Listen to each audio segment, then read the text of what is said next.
everybody, greetings from the mountain. Wanted to give y'all an update of the Blue Ridge Center. We haven't taken a look at that yet. In the Blue Ridge Center, also known as Big Blue, according to the disaster recovery company, has done great work, but it was a disaster. So I just want to walk you through what that building looks like. Okay, here we go.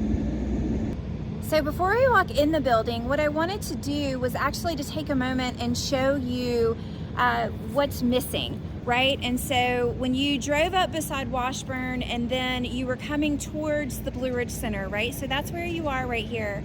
You would see this big white box and this green box. And that white box was the generator for the Blue Ridge Center. And then the green box was actually the transformer, and that was the power for the building. And so if you look at all of those wires right there, that's where that green box used to be.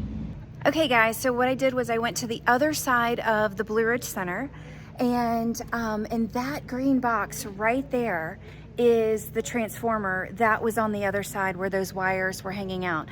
And then if we turn under this breezeway, hopefully you can see it. That was all of the conditioning units that were down here for all of the refrigeration, right? So all of the walk-in coolers and freezers and whatnot, that was all sitting down here, and that will be a complete loss. And as you can see, we've still got some standing water here and are gonna need to clean out those drains. And so that's kind of a quick outside update of Blue Ridge Center. So while we're super excited that the power poles are in, we're kind of sad because we're not going to get power back on the buildings for quite a while longer. So stay tuned as we move inside. Thanks.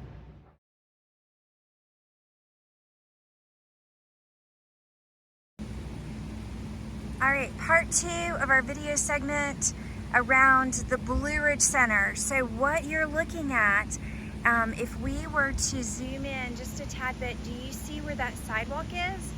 Right up there. Let's see if I can find it for you. Right up there. And then now it's completely gone, right? That piece was washed away. And where I'm standing right now is actually the stairs, right? So the teens, right? When everyone's coming in from Washburn or all over, everybody's lined up, typically down that sidewalk, down these stairs, right by Big Blue, and then they're coming down, right? So this was completely pulled out. This door was blown in by the water, and so we can't go in that door. But if we come down and round this corner, you can see all of the kitchen stuff that we've had to pull out of the kitchen and dining room. So in just a second, we will make our way into the dining room and kitchen. All right, so in the dining room, we had water. This was the horse's butt, as we called it as staff, but you can see where we've had to rip out the walls here.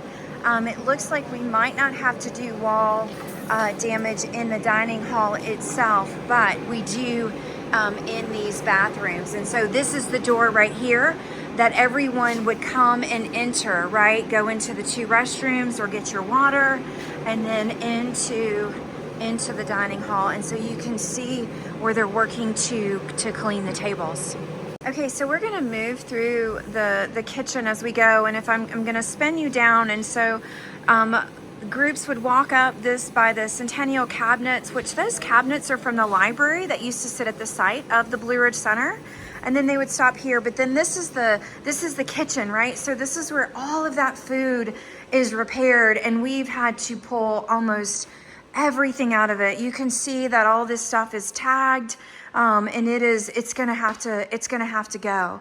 This kitchen is a complete loss. And so if you've ever wanted to see the heart of the yummy food that you eat, this is where our chefs did their amazing work. And you can actually look at these doors, and the water came in so hard that it actually shattered the door off. It broke the door off its hinges and then shattered the shatterproof glass down here. And then we have our walk-in coolers. Not that you can see that too great in the dark with our our string lights going through here. And then the dish room with a lovely Hobart for you staff alumni that have worked this machine with me. And if you were on staff, this is where you would scrub pots. I scrubbed many a pots right there as well in my early days, and then, you know, not so early days. This is our salad prep room. And then back here where it's gonna be kind of dark, this is where all of our food was, what we would call our dry storage. And so you can actually see, if you see the silver, you're looking at the studs. So this room is a loss, and we've had to make cuts all the way through it to work on the next phase of what we're gonna have going. But again, the whole idea was, how do we just stabilize this building? So this is Robertson number 2, where it had a lot of water damage and work. This is the second floor towards the guest rooms, right? And then this is Robertson room number 1.